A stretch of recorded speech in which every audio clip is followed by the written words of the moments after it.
Okay, as people are joining in on today's session, thank you for taking the time to participate. If we could please ask that you enter your name and where you're joining us from, what organization as well, into the chat function. We'd like to hear from you and understand where you're coming from. Thanks. Okay, I think we can probably get started with today's session. Thank you very much for taking the time to join us. This is one in a series of webinars that WHO, along with our partners, are producing on planning for sustainable financing in preparation for the Pandemic Fund Round 2 application process. My name is Melinda Frost, and I work for the World Health Organization's Health Emergencies Program. I'm the unit head for Learning Solutions. Thank you again for joining us today. Today, we're focusing on implementing agencies. So we've done many sessions that have focused on the processes and the data inputs, et cetera, and how to do a proper and appropriate and hopefully successful application for pandemic funding. Key to the proposal design is the role accredited to implementing entities, through which the pandemic fund channels its financing and beneficiaries, and which provides support to project implementation. The current set of implementing entities include WHO, World Bank, UNICEF, FAO, Gavi, IFC, and CEPI. Many of the leaders of those organizations are here with us today. Specifically, we'll be talking about how these entities will express high-level support in attracting sustainable financing to strengthen country capabilities and throughout health emergency preparedness, readiness, and response. We'll also showcase examples of support to national sustainable financing for health emergencies, and also to highlight how implementing entities are working together to facilitate the development and implementation of the pandemic fund projects. So with that, we'll be hearing from a series of speakers today. We're going to start off with Chikwe Nkawazu from WHO. Chikwe is our Assistant Director General. Thank you, Chikwe. And then we'll be moving on throughout other presenters for today's session. Chikwe, thank you. Thanks, Melinda, and thanks, colleagues that have joined this call from all over. Really a pleasure to share a few words with you this morning, afternoon, depending on where you're joining. You know, I think we all learned from the pandemic how important it is to strengthen national capabilities around emergency preparedness and response. That message, if it wasn't clear to anyone, would have been extremely clear. But it was also clear, and we lived through this experience of the financial gap that we all went through, struggling on how to finance the things that we needed to do during the response, not to talk about all the things we need to do in preparedness for events that we know will happen. So in a way, it's our responsibility to do this, and we were glad that our institutions came together to launch the Pandemic Fund that really has set up a process of providing catalytic funding to supplement local resource mobilization into this space by countries. The primary responsibility to do this will always be country-led to finance EPR. But in addition to that, we have a global responsibility, because ultimately we are responsible to each other globally in terms of the work that we do. So the Pandemic Fund really provides an opportunity to support countries that may not be as well endowed as others to fund this space from which we will all benefit.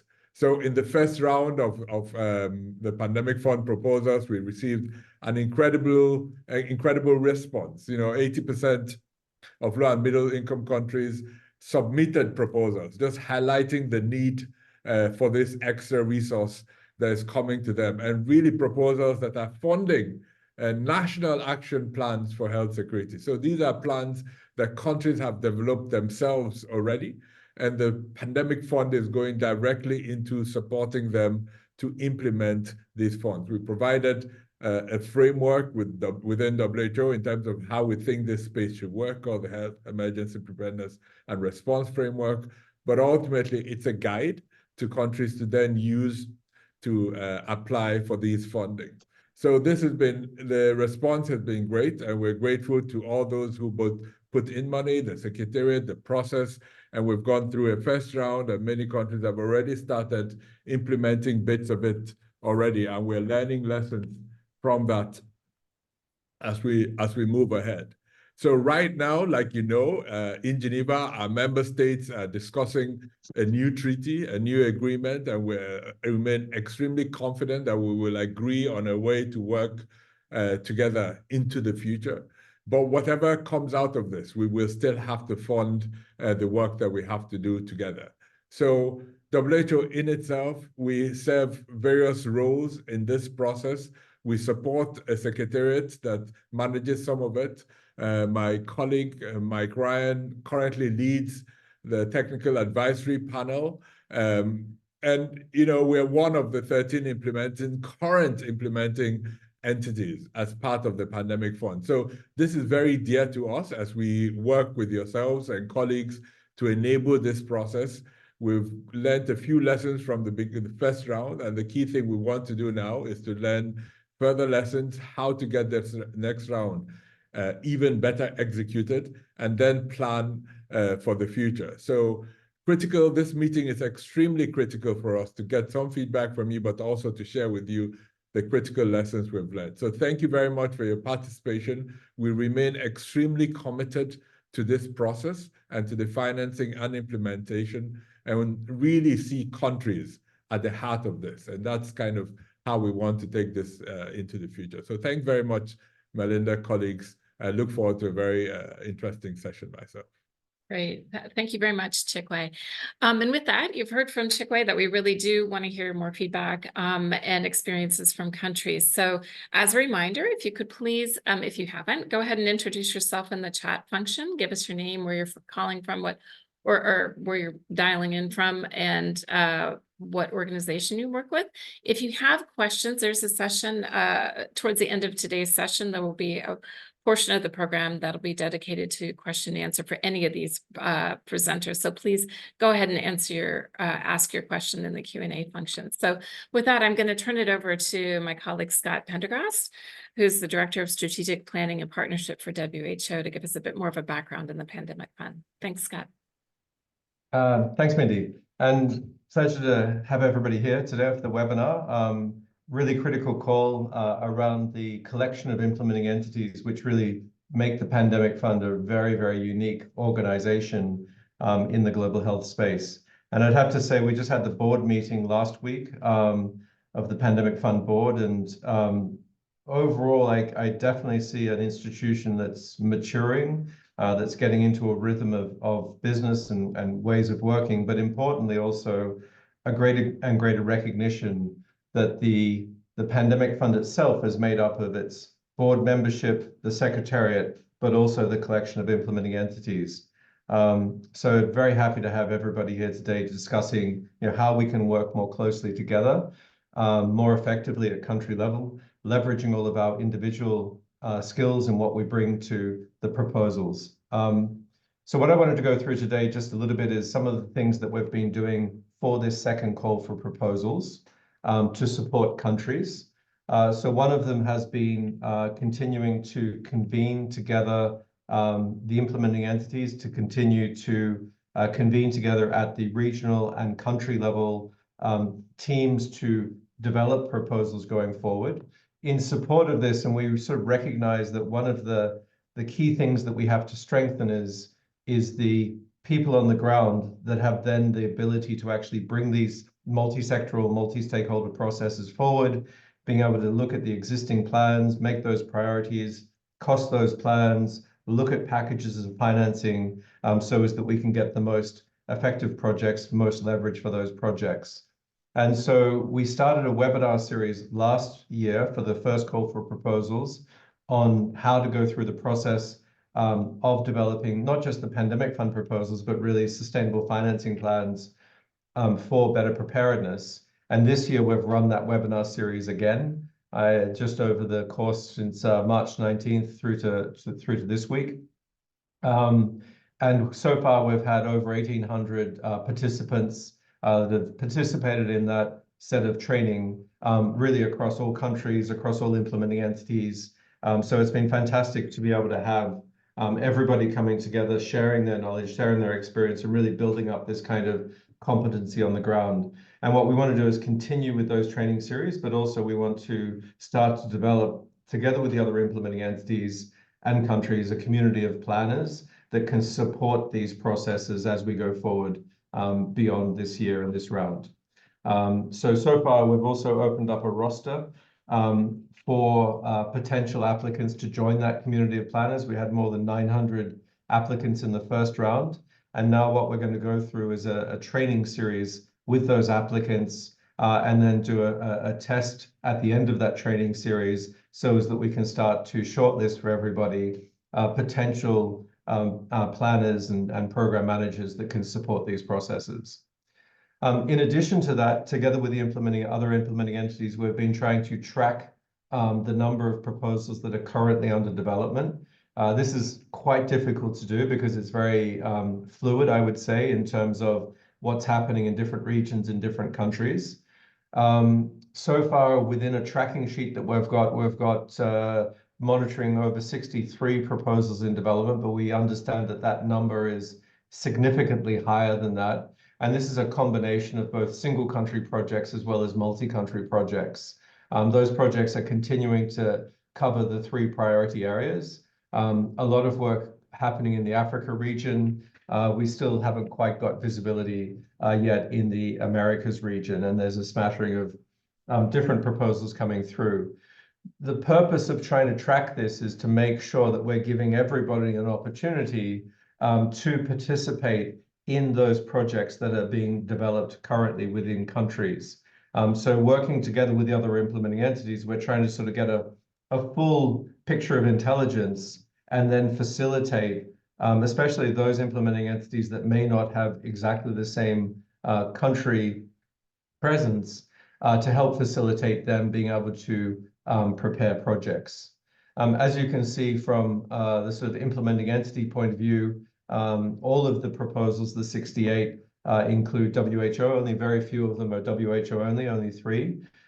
You can see that UNICEF and FAO are very much participating in these proposals like we had last year with the World Bank. But you can also see that it's relatively more difficult, or we just maybe not have visibility for some of the other implementing entities to actually participate because of the timing and because of the necessity to be actually working together with those teams at the country level. So the idea for this round is to try and facilitate other implementing entities where they think it makes sense, where the countries think it makes sense, to bring them into those proposals. Very much, I think the focus will be on trying to bring additionality in terms of financing to those proposals. Typically for WHO, FAO, UNICEF, we're leveraging our existing presence and projects and programs on the ground. But certainly for the other international financial institutions, we can start to expand those projects with broader types of investments that we can package with the pandemic fund grant financing.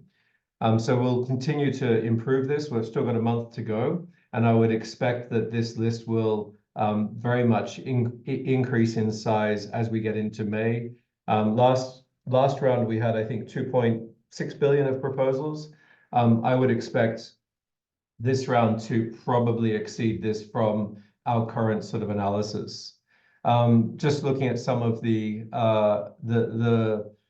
number of countries that are having their first submission versus those that are having the resubmission. So as we all know, those countries that actually won awards in the first round are not applying in the second round for single country proposals. Those that were in multi-country can apply for single country. What we have said to countries in terms of support is that we're very happy to support them with a country that didn't receive financing last time, is to look back at the proposal that they did for last year, look at the technical advisory panel review points, and try to improve that proposal. And that's 45 of the 63, 78% are doing just that. And then we see another 13, 22%, which are developing actually first-time submissions. But what we're also trying to say to countries is that we need to be very careful to manage expectations. If we do get still over 2.5 billion in applications this time, the funding is only for 500 million. So we need to be careful to set expectations for countries that even though you may submit a very high quality proposal, it may not be that you will get that award at the end. Part of our messaging here is to say, we need to look beyond the pandemic fund to actually really look for long-term sustainable financing for preparedness for countries. So can we use this process of beginning to develop proposals for the pandemic fund to continue with that, with the other implementing entities, looking at the domestic financing to build those longer-term sustainable financing plans? So we're going to do that in 2 steps, support countries through to the submission deadline of May 17th, but then continue to work with countries on developing out those investment plans for sustainable financing. These are just some other breakdowns in terms of where those proposals are coming from. Still very overwhelmingly coming from low middle income countries. We really do need also to look at trying to, in particular, reach those countries that are the most fragile. Many of them were actually locked out in terms of being able to develop high quality proposals within that time frame last time around. So one of our focuses is also trying to get to those most fragile countries and provide the greatest support in them trying to develop those proposals. And with that, I'll pass back to Mindy for our great speakers to follow. Thank you. Great. Thanks a lot, Scott. That was nice to get a sort of a grounding on where we're at with this pandemic fund round 2 so far. So with that, we're going to go to our different guests for today. We're asking each guest to just speak for about 5 minutes to leave enough time for questions at the end of today's session. If you do have a question, we won't be taking them live on air, so please don't bother raising your hand. Please just go ahead and type in your question in the Q&A function in the Zoom, and we will collect those, answer them on air, or we'll collect them and answer them via email later. So with that, we're going to our first presenter, Magnus Lindelow, who's the Global Lead for Pandemic Preparedness for the World Bank. Magnus? Thanks, Mindy. So I'm going to try to be very brief so that we do have some time to address some of the questions we're hopefully getting through the chat function. So first of all, I just want to thank Scott and WHO more broadly for organizing this event and for the partnership on the pandemic fund right from the conception. As Scott was saying, implementing entities really are the operating arm of the pandemic fund, and so fundamental for its success. So these opportunities to come together to compare notes are really critical for our collective effectiveness. One of the ways the pandemic fund is adding value is by bringing additional resources, of course, but this is perhaps less important than the value that can come from implementing entities coming together to support countries on the PPR agenda. We know this isn't always easy. We all work in different ways. We have different instruments for supporting countries, and staff in all our organizations tend to have very busy work programs. But when we get it right, we are more than the sum of the parts. We can achieve alignment, bring complementary strengths and capacities, and we can reduce transaction costs for the governments we work with. It's about more than having just several implementing entities in a proposal. It's about working differently in a truly joined up way. As Scott has been outlining, we're now in the middle of the second call for proposal. Based on what I hear from our country teams and fellow implementing entities, we've come a long way since the first call. From the bank side, we're involved in the preparation of many more projects than in the first round. In many or most of those proposals, we are participating and involved with multiple implementing entities, and it seems like a lot of the collaboration kinks from the first round have been ironed out. But there is, of course, still scope for us to do better, both in the time that remains for countries to prepare pandemic fund proposals in this round, and in laying the ground for truly collaborative ways of supporting countries during the implementation stage. So my plea to everyone coming out of this meeting is to make the investment to reach out across the organization and spend the time it takes to figure out how we can complement each other in our support to countries.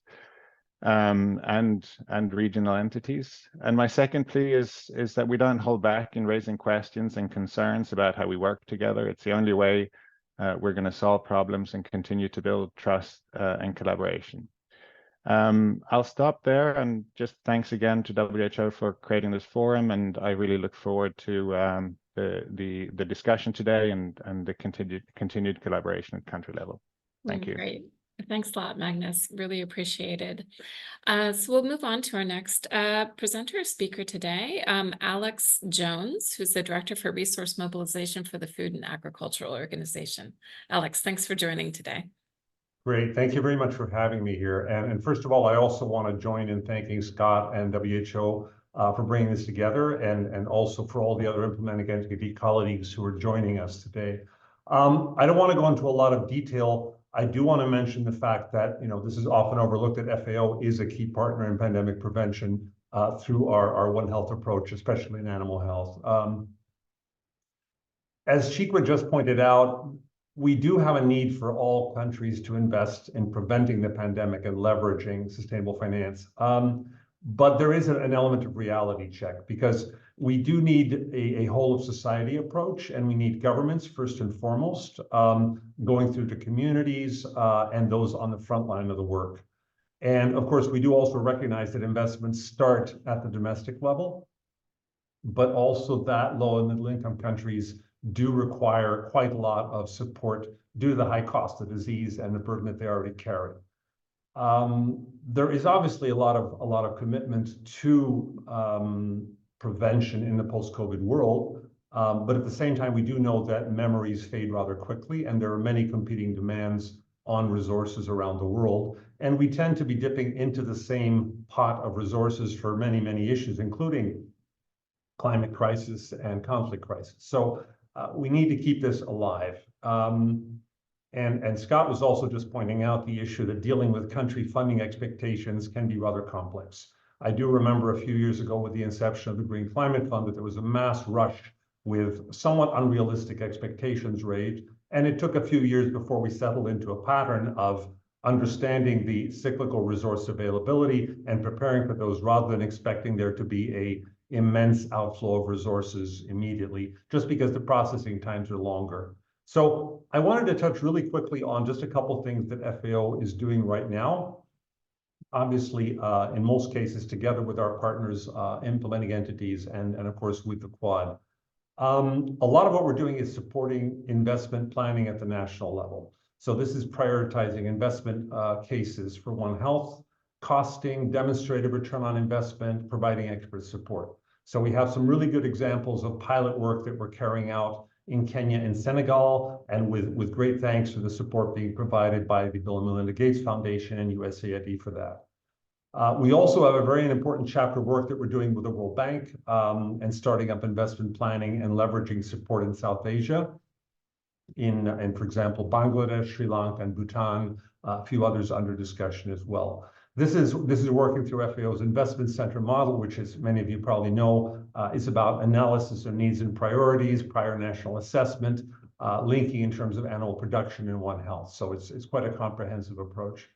So there's analysis leading to a prioritization and a costing exercise, looking very closely at return on investment analysis to advocate for the resources. So it's a complex picture, which domestic resources, of course, have a very big place on. Second thing is about landscaping of potential investors for One Health. And there's a recently completed One Health landscape analysis FAO has been carrying out to profile about 30 investment sources for One Health that countries could tap into. These fall largely into domestic and bilateral sources, concession loans, vertical funds, private sector categories. And of course, we always want to remember that both financial and in-kind resources can be equally valuable, even though in-kind resources do have often additional elements of complexity. Just to mention that last but not least, together with the Quad and the World Bank, we've also set up the Return on Investment Community of Practice through the joint One Health Knowledge Nexus. And the idea being to provide community members examples of best practices, blueprint investment cases to save time and money on development. So the possibility of translating existing best practices into new ones. Country-level success stories, measures to leverage finance information and evidence on the return on investment for One Health. And obviously, I want to remind everyone that this return on investment community practice is open to everyone, and we're happy to learn and share together on that.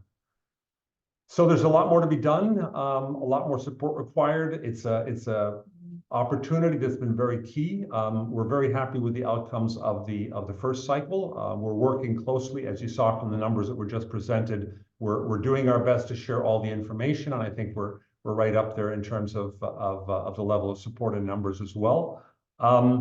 But we need also to be aware that the technical investment agencies bring their weight together with a number of other regional and country stakeholders. And the coordination is probably the most challenging aspect of all of this.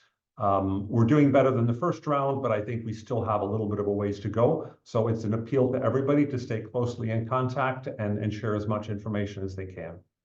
Back over to you. Great. Thanks a lot, Alex.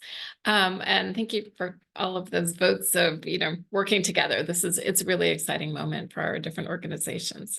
Just as a reminder for everyone, please ask your questions in the Q&A function below. We have a very strong representation of the highest levels of these different organizations today. So it's considered a very rare opportunity to ask your questions. We won't be taking questions live. So I see somebody's raised their hand. Please go ahead and enter it into the Q&A function, and we'll get to question and answer soon. So with that, we're going to move on to our next guest, Helga Fogstad, who's the Director of Global Health for UNICEF. Helga, thanks for joining us today. Well, thank you so much. I'm so excited, and this is really great.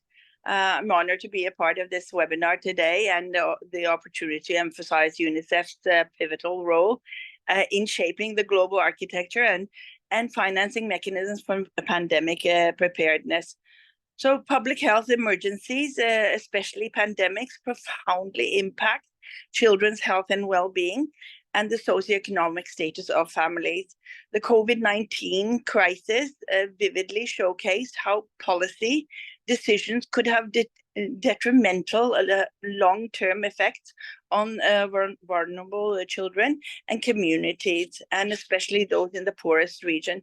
So UNICEF advocates for timely, adequate and sustainable financing for preparedness and response, including innovative mechanisms.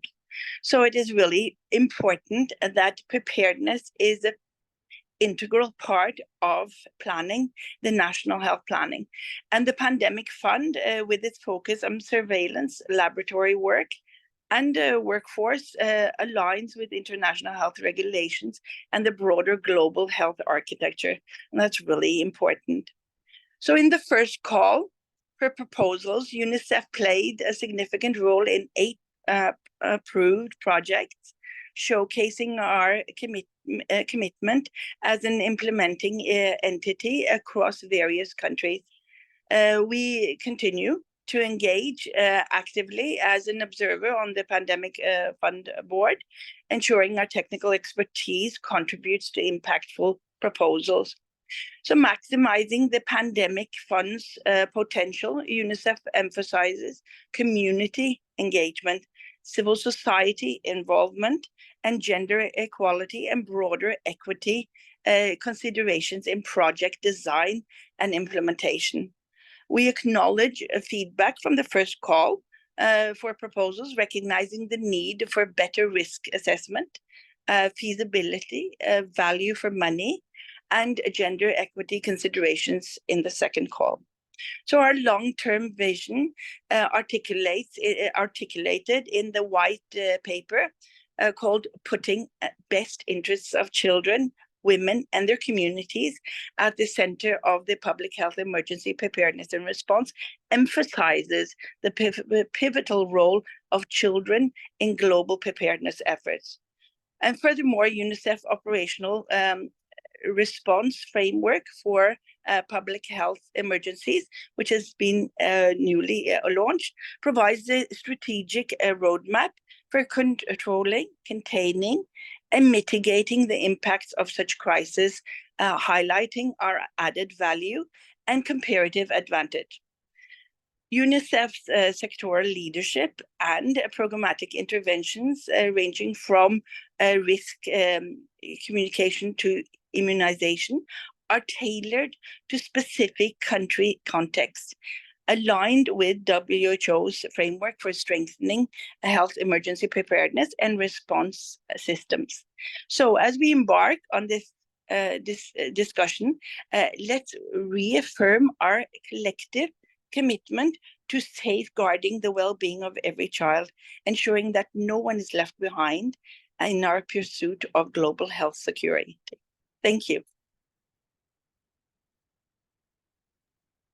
Great. Thank you very much, Helga. Really, really nice to hear from UNICEF on this, and happy that we're all working together. So we're going to hear from our last presenter for today. Thank you, Helga. We'll move on to Naren Rao, who is the director for the Coalition for Epidemic Preparedness and Innovations. Naren, thank you for joining today. Thank you. Sorry, just here we go. Great. Can you see me? Perfectly. Yes. Sorry about that. Thank you for the opportunity to engage today and to once again work with our partners collaboratively. To start with, I'll introduce CEPI fairly quickly and then move on to our focus for the next call for proposals. CEPI's mission is to accelerate the development of vaccines and other biological countermeasures against epidemic and pandemic threats, so vaccines can be accessible to all people in need. We strongly support the Pandemic Fund as a catalytic funding mechanism to mobilize both political support as well as international financing for pandemic preparedness and prevention. CEPI primarily funds non-governmental organizations and the private sector in support of vaccine research, development, and manufacturing.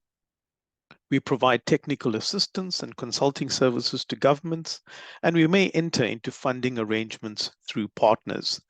A typical example of this was our approach to the first call for proposals. We partnered with FIND, the diagnostics agency, and we crafted a comprehensive proposal that covered countries in all regions of the global south, and that covered 25% of the world's population in terms of representativity. The FIND was our implementing partner, although it was not an implementing entity at the time. And through this process, many lessons have emerged for both ourselves as well as FIND. As the Pandemic Fund conducts a lessons learned exercise and internalizes the lessons from the first CFP, we have done the same. And we hope to take a more considered approach to the next, to the current call for proposals. For the current call for proposals, our preference is to work through existing partners and or serve as a secondary implementing entity in support of a primary implementing entity, as we had worked with FIND in the first CFP. We have accordingly considered supporting the CFP priorities in the following ways. And I present this both from the perspective of countries that would seek to work with CEPI as an implementing entity, as well as from the perspective of other implementing, as well as to share our perspective with other implementing entities that we may partner with. For the lab systems priority, CEPI could support labs in improving biosafety and biosecurity, in training in laboratory methods and quality assurance, in initiatives for rapid and safe sample sharing, in collection of biological material for biobanking and antibody standard development, and in testing new assays for detecting pathogens or assessing immune responses. In terms of strengthening human resources and workforce development, CEPI can support workforce training, particularly in lab methods and quality assurance. And lastly, in terms of the surveillance systems priority, CEPI can work with labs to acquire the equipment and training they need for surveillance activity of an increasing number of pathogens, as well as convene science, society, and policy dialogues to strengthen surveillance systems that work for the whole community. CEPI prefers to work with existing partners given the remaining time for CFP2 applications, but we're also willing to collaborate with other IAEs and bring technical expertise and support to an application by new partners. We intend to work with partners beyond the current CFP in anticipation of future CFPs as the call for proposals priorities evolve. Our engagements to date in terms of the current CFP includes engaging with IEs and partners, particularly those who can support and expand our role in advancing a One Health approach, as well as those who can support our existing investments and programs in Africa. We are grateful for the leadership of Scott and the WHO team in convening implementing entities regularly, so we may better align in responding to the current call for proposals. Thank you. Great. Thank you so much for the overview from CEPI, Naren. Really, really appreciated. So with that, we're going to move on to some of the questions that are appearing at a higher rate now in the Q&A section. So if you do have any questions, again, it's a rare opportunity to ask this level of individuals from these different organizations a question. Please do so by writing it in the Q&A function. So with that, let me move to the first question, which I think I just need one of the presenters to jump in and go ahead and answer this. Is the proportion of the 6 to 1 for leveraging an investment an aspirational target, or is it a mandatory requirement? Is this not discriminatory against some countries who are most in need of investment, but not in a position to raise 6 times the pandemic fund proposal amount? Anybody willing to? I can try and come in if nobody Thanks, else. Scott. Okay. So I think the 6 for 1 was actually the estimation that they did for the first round. So it's not a requirement per se.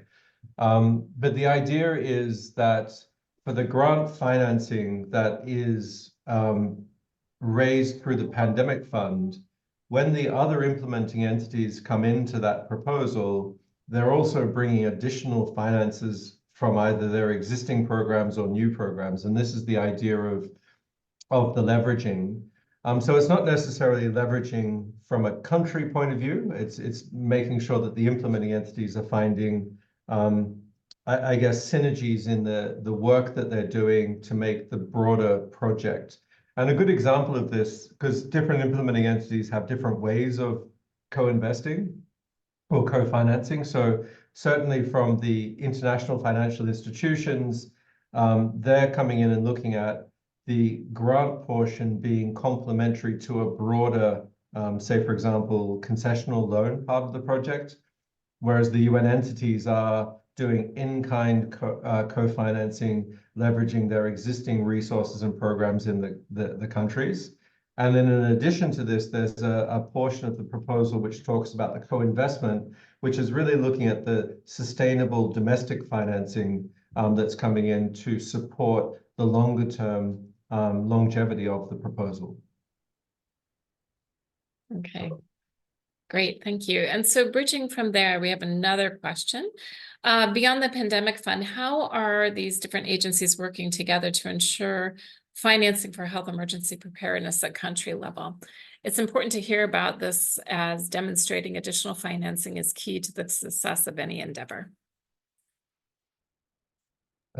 Magnus, do you want to come in on that one? Sure.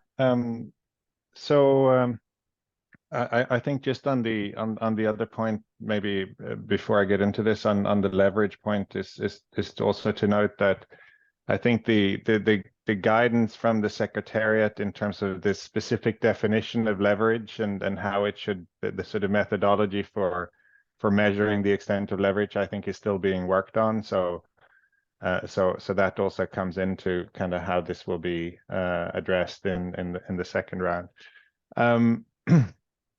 So I think it's on the question of sort of broader collaboration for financing for health emergency preparedness. I think there are, of course, over the last years, quite a lot of efforts internationally and by G20, by G7, and so forth that has tried to advocate actively for expanded investment, both in terms of international financing and domestic financing for PPR, and that's something that certainly WHO and the World Bank are collaborating closely with the G20 and the Joint Finance and Health Task Force on those efforts, which was sort of one of the driving forces for the pandemic fund itself. I think each of the institutions also have our own sort of mechanisms or processes that are trying to sort of expand support on PPR on the World Bank side. We're seeing increased investments and the current development of what's referred to as a global challenge program that has a focus on health emergency preparedness and is expected to contribute to expanded financing, and we're seeing, reflecting the demand from countries, also other MDBs expanding support on this agenda. So I'd say it's a changing landscape on the financing side, but also through the pandemic fund and more broadly, a much closer collaboration across organizations, whether it's on the MDB side or also how we work with WHO and other technical agencies. Thanks.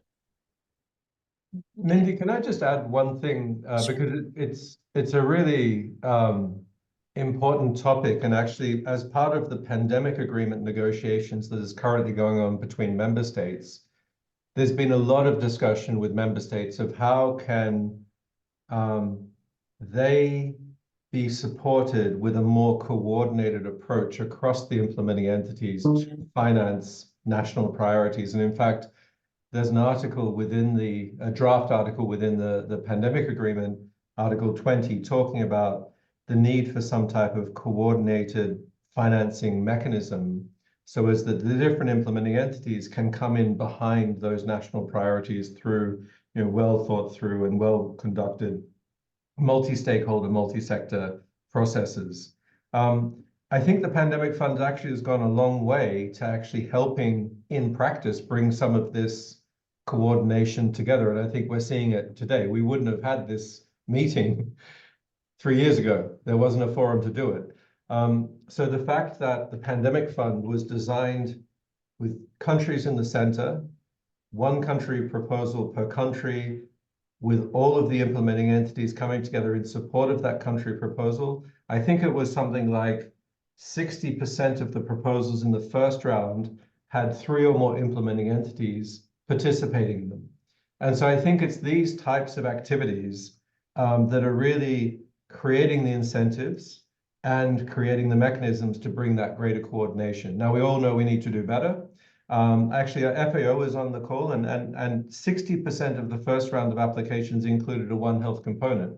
3 or 4 years ago, we weren't working like that. So it's very early days, but I think this is the right direction in travel. And I do see in the next couple of years, mechanisms like this, agreements like the pandemic agreement, the Lusaka agenda of the IFIs, bringing them better together. There's a good direction in terms of that better coordination. And we just hope we can continue on that track. Over. Great. Thanks, Scott. And just to help countries really be able to do this well and organize at country level, we have a question related to this. What would be the protocol for engaging with implementing entities at the country or regional level on the pandemic fund? I think this could be directed at any of the technical agencies. Maybe we could move to FAO or UNICEF to hear from you.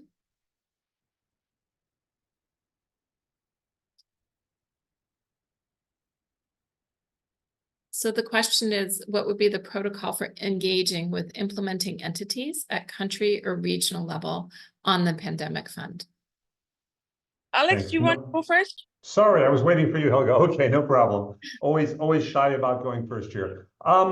We are, as you know, heavily decentralized. So given the field presence of our country offices, we always encourage that approach first of all. Also, as a membership organization, we tend to work through our country members first and foremost. In many cases, we're actually embedded in the ministries in terms of the location. So first approach for us is always country-based. Obviously, keep us, and I'm looking at my colleague and friends here and the team as well, keep them closely informed, because we do try to maintain some degree of coherence, screening, and so forth. But obviously, the entry point for us is always the country level.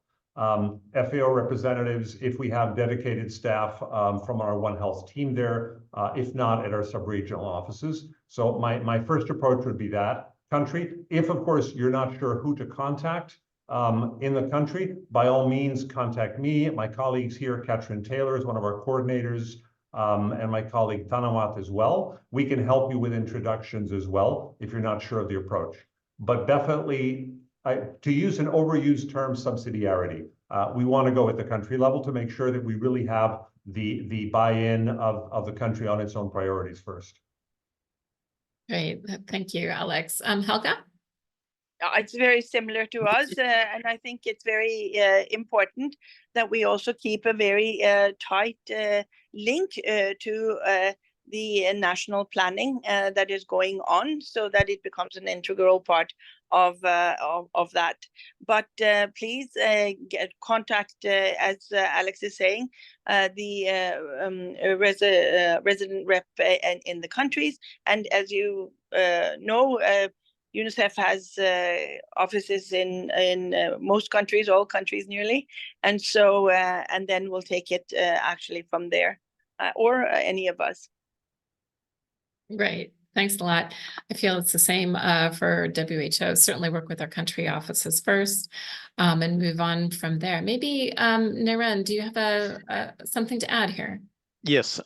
So we don't have country offices. We have a fairly centralized organizational structure at the moment. We are looking into that for the future, but it's a long way down the line from the point of view of consideration. So in terms of our current operating structure, this is why we strongly emphasize the role of partners. So as a starting point, we would look at which partners that we could work with already have a country footprint, like we did with FIND in the previous call for proposals. The other, in terms of the current call for proposals, we have a central mailbox, which I could share the details of with after this call. And we then manage applications through that central mailbox. What we would do on receiving an application from a part of the world where we don't have or we have limited capacity on the ground, we utilize consultants, we utilize existing partners, and we do have labs that we invest in, manufacturing facilities we invest in across the world, R&D facilities that we invest in. So we would look at who is the existing partner that we have in that jurisdiction that can support and enable the application where our office doesn't have a footprint. So there are a variety of options. We also utilize consultants as well, and we have a large number of consultants scattered across the world with a strong emphasis on the global south. So not having a country footprint is not an obstacle to us. We've learned to work to deal with this in a variety of ways, but you would have to reach out to us directly through our central mailbox. Thanks. Okay, thank you. Perhaps one of you or one of your colleagues could enter that contact information in the chat box for others. Otherwise, we can provide it later as well. I just have two more questions that are a little bit more specific to the co-investment process itself. So one question is, would the pandemic fund be issuing detailed guidance on defining and calculating the co-investment process? There seems to be different interpretations at in country level dialogues. Scott, or Yeah, maybe I can try and pick that one up. And there was another one around bilateral donor and should they be counted as as co-investment. Firstly, just on the previous question, also the entry point. The entry point for many countries is they've actually set up a multilateral committee that's actually managing these projects. So what we're trying to do is make sure that all the partners and implementing entities are really coming in behind this kind of multi-stakeholder, multi-sectoral kind of committee process that many countries have set up. So we can also get you in contact with those processes, those government officials that are running those processes in countries as well. On the co-investment side, it is, I mean, to be honest, and it's like what Magnus said on the co-financing, it's a bit of a gray area at the moment. You know, how far do you go? It's still, I think, something that we're learning.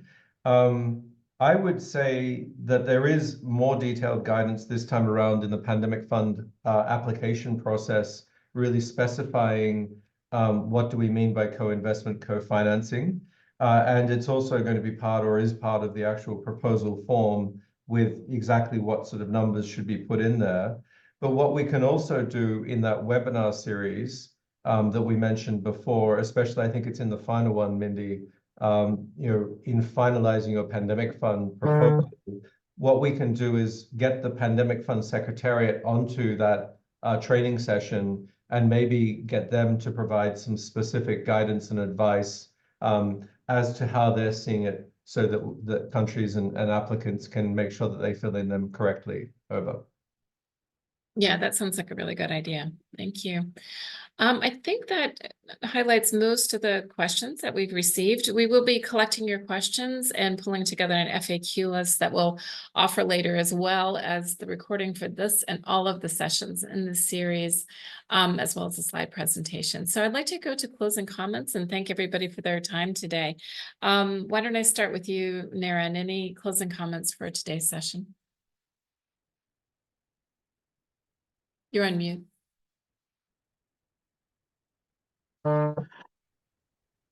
Yes, again, thank you for this opportunity. I do want to emphasize, though, that in terms of current applications, time is not on our side.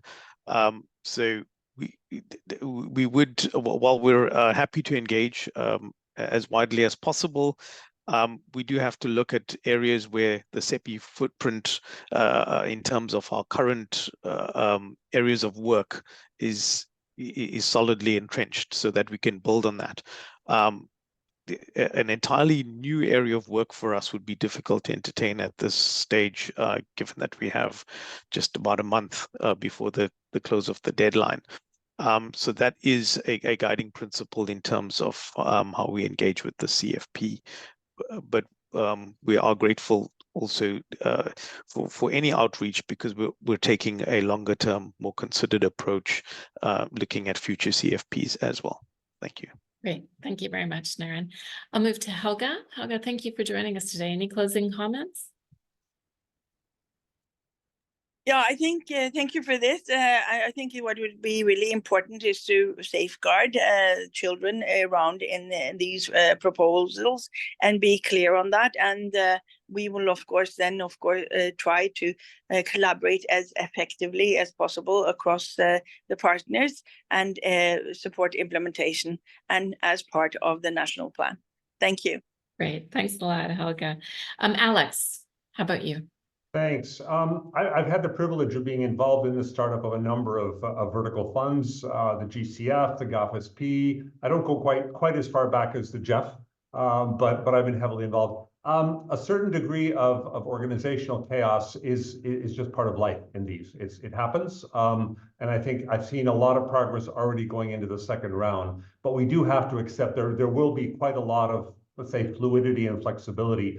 For a couple of years, probably. That's just the nature of these funds, and we have to go with that. But one key point, I think that as Neden was also saying, time is not on our side.